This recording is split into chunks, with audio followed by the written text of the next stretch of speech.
This is my video project for Psych 816. My name is Kayla Laws-Whitson, and behavior analysis is technological.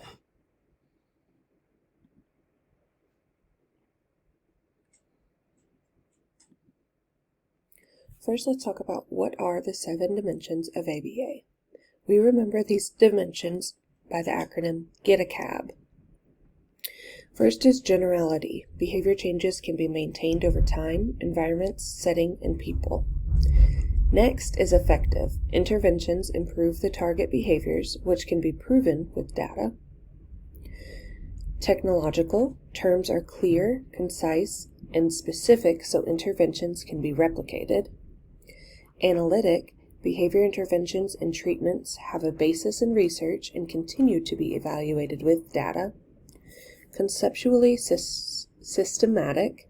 All interventions are evidence-based and backed by peer-reviewed research. Applied. Socially significant goals and interventions are based on the behaviors to create socially significant change. And behavioral. Behaviors are measurable and observable.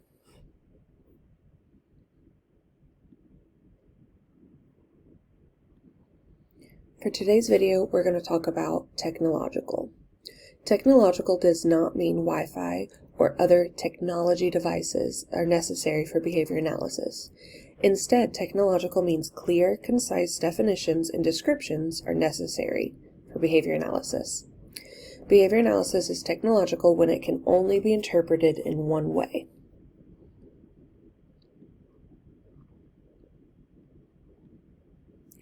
What did Beowulf and Risley say in 1968? They state, techniques should be completely identified and described. Beowulf and Risley suggest to write descriptions in a way so that typically trained reader could replicate the interventions. This would mean including all possible contingencies of the procedures.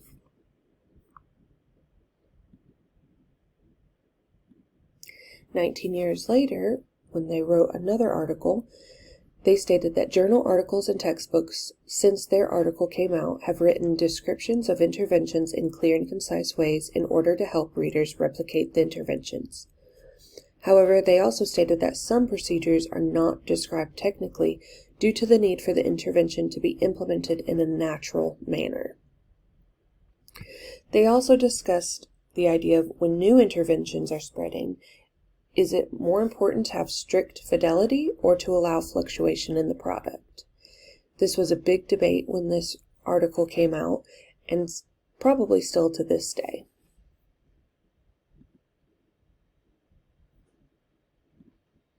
Here are some examples. A behavior example. When Sally answers 3 math questions independently, provide positive praise by saying, "Great job answering those questions, Sally," with an excited tone. This should occur if Sally completes the problems in the time allotted by the teacher with no more than 3 teacher prompts. The reinforcement should not be given if Sally does not complete the problems or requires more than 3 prompts from the teacher. A real-life example of this would be in a cake recipe. Recipes often say something like, in a large bowl, mix together 2 cups of flour, 3 teaspoons of baking soda, and 1 cup of white sugar.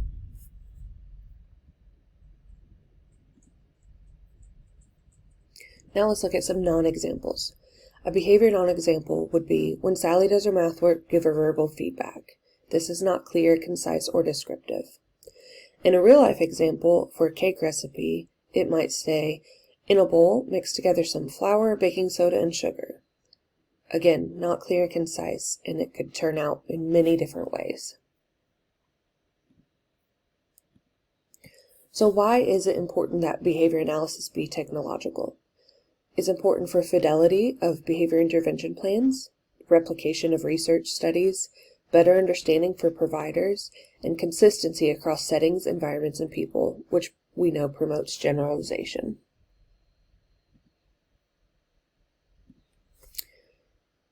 Here are my references.